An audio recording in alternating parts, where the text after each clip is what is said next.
Esparta, la polis legendaria de la antigua Grecia. Bienvenidos a la antigua Grecia. El día de hoy nos centraremos en la civilización espartana, una cultura que destacó de las demás por su gran disciplina militar. Esparta fue fundada por un pueblo indoeuropeo, los dorios, cerca de Amiclas, una ciudad aquea en el valle de Laconia, el sudeste del Peloponeso. En el siglo VI a.C., espartanos y aqueos se unieron y formaron una unidad política con base en Esparta. Este es el origen de la diarquía, dos reyes, espartana, un rey de origen dorio y otro de origen aqueo.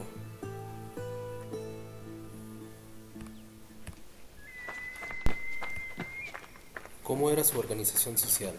En la cima de la sociedad estaban los espartanos o iguales, guerreros conquistadores que formaban una minoría de no más de 9.000 propietarios que ocupaban todos los cargos públicos y dirigían el ejército.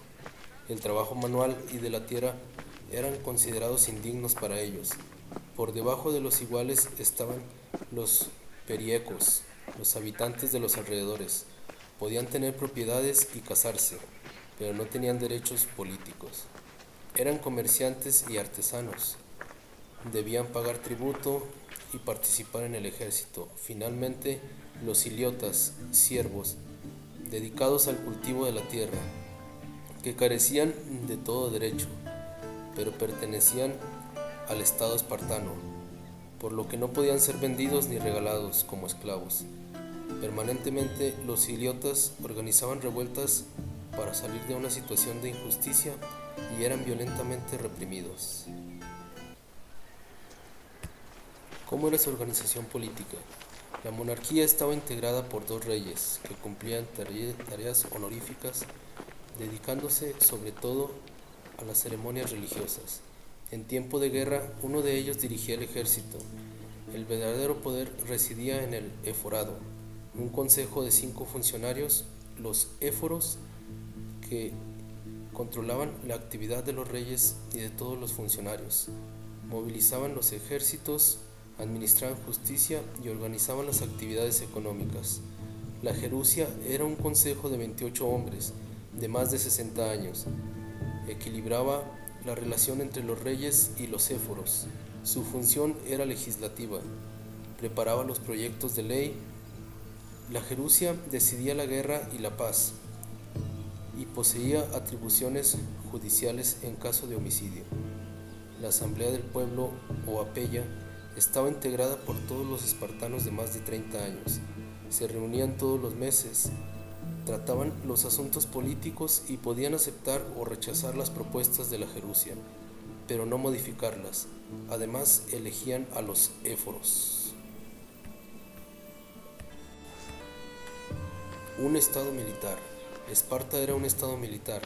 Todo se hacía en función del ejército y sus conquistas. Los espartanos no trabajaban ni hacían ninguna actividad productiva. Para eso estaban los iliotas y los periecos. No les interesaba ni la filosofía ni el arte, solo formarse desde niños para la guerra y extender las fronteras del estado. Los niños que nacían con defectos o discapacidad eran asesinados, arrojándoles desde lo alto del monte Taygeto, para evitar, según los jefes espartanos, que su raza de guerreros se debilitara.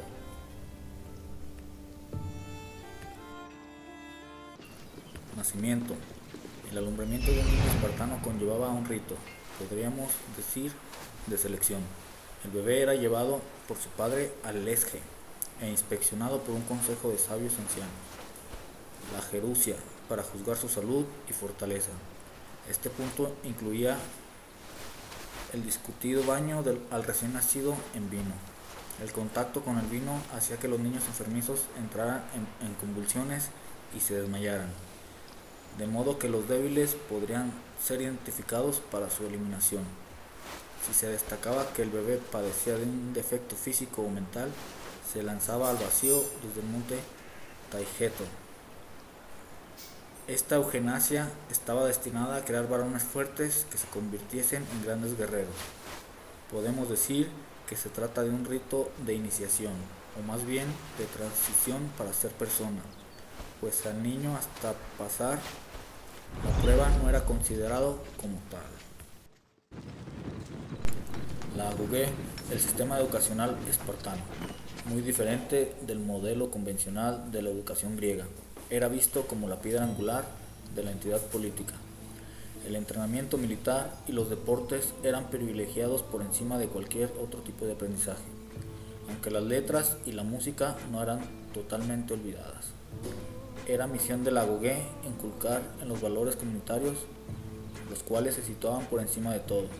A la comunidad se debía todo esfuerzo y no al beneficio y la gloria personal. Con la misma pretensión de alcanzar el buen orden, se enseñaba también a dominar las emociones, vivir en armonía con las fuerzas religiosas del lugar en el que se encuentran, especialmente en la batalla, y con los fenómenos astronómicos. El niño espartano vivía con su madre hasta los 7 años de edad. A partir de entonces, el Estado se encargaba de la formación del muchacho. Los niños eran distribuidos en rebaños, quedando bajo el cuidado de los que se consideraban más capacitados en cuanto a la inteligencia y fuerza física para imponer respeto. En una primera etapa, que duraba hasta los 12 años, los niños endurecían su cuerpo y su carácter con diferentes juegos y pruebas que realizaban desnudos y descalzos, pero también aprendían a leer, escribir, aritmética, expresión oral y algo de música, danza y poesía, básicamente como los niños atenienses. Durante el proceso formativo eran competencia de los éforos vigilar los progresos. Lo hacían cada 10 días. Si el joven era obeso o estaba afeminado, se le deshonraba en público. A los 12 años comenzaba la segunda etapa de la Agoge. En esta nueva etapa los jóvenes dentro de los rebaños eran divididos en ilai, compañías, conforme a la edad. Cada clase tenía su propio nombre y el paso a la siguiente siempre parecía marcado por una prueba ritual que el iniciado debía superar. Era el momento en el cual un adulto, de entre los más distinguidos y respetados, se le asignaba como instructor. Este era responsable de la educación.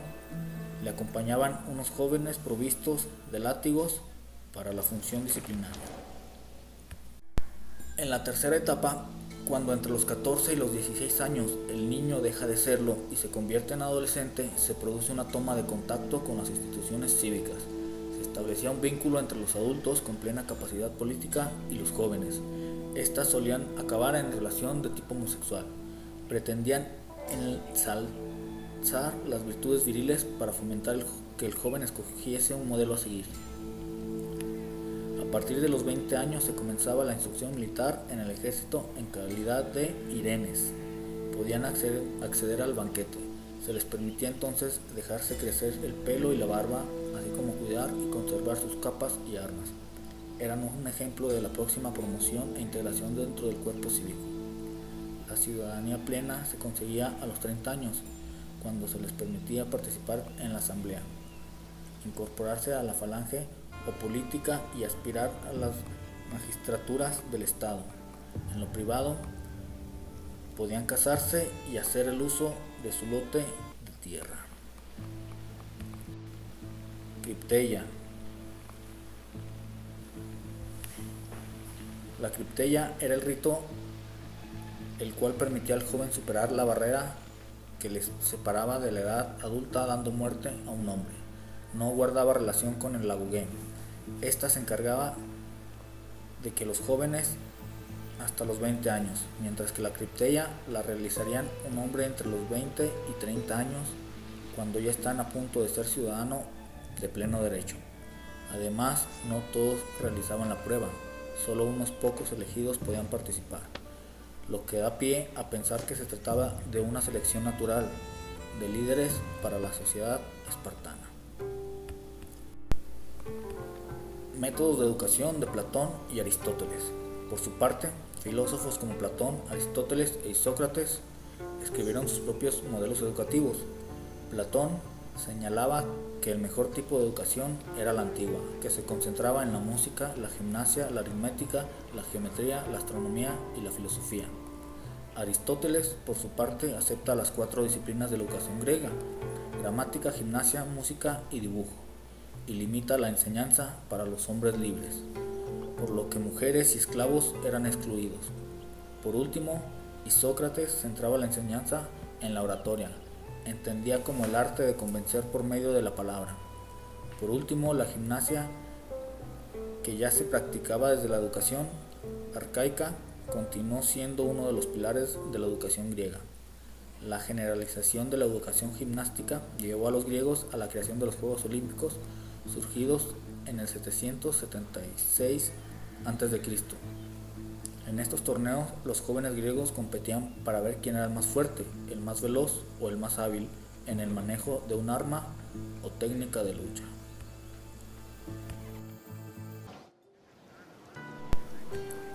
Leyes sobre la educación ateniense. En Atenas, a principios del siglo VI a.C., se promulgaron una serie de leyes sobre la educación ateniense. Estas hablaban sobre los deberes de los padres, como enseñar a leer y a nadar, y después para los pobres, el aprendizaje de un oficio. Para los ricos, música y equitación, además de practicar la gimnasia, la caza y la filosofía. Círculos de iniciación taisoi. En la periferia griega, como Asia Menor, existía una serie de círculos de iniciación llamados taisoi, que funcionaban con reglas y principios independientes. De los taisoi surgieron muchas escuelas de los grandes filósofos, por ejemplo, Pitágoras, además de seleccionar una serie de discípulos basado en sus rasgos fisionómicos. Organizaban la educación en 4 grados: acústico, que incluía la música, danza, poesía y gimnasia; matemáticos; físicos, que se refería a estudios filosóficos; y sebásticos, ciencias esotéricas. Diferencias entre Homero y Hesíodo. Las obras de Homero y Hesíodo constituyen la principal fuente de información para conocer la educación griega del periodo. Homero recopila una serie de tradiciones e historias de epopeya, en las que se aprecia la educación de la clase gobernante, mientras que en la obra de Hesíodo se refleja la educación de la clase campesina. Diferencias entre el decir y el hacer. En las obras de Homero se hace una distinción entre el decir y el hacer, que son las funciones básicas que debe aprender todo gobernante. El decir corresponde al arte de la política, mientras que el hacer al arte militar. De hecho, en la Ilíada se observa que los gobernantes eran militares en su juventud y gobernantes en la edad madura o en la vejez. En general, todos los griegos combinaban la educación intelectual con la física, además de diferenciarla según las clases sociales. Durante el periodo de paz, la ciudad de Atenas vivió su apogeo, también conocido como el siglo de Pericles, nombre del gobernador ateniense. Fue la época en que floreció la filosofía, la arquitectura, la escultura y las artes. Fueron los años de Sócrates, Platón, Aristóteles y Fidias. Sin embargo, entre el 431 y 404 a.C., Atenas entró en guerra con Esparta, conocidas como las guerras del Peloponeso. Tras la victoria espartana, Grecia entró en decadencia, y ante la impotencia de Esparta por asumir el control efectivo sobre el resto de las ciudades griegas, Tebas asumió el control político.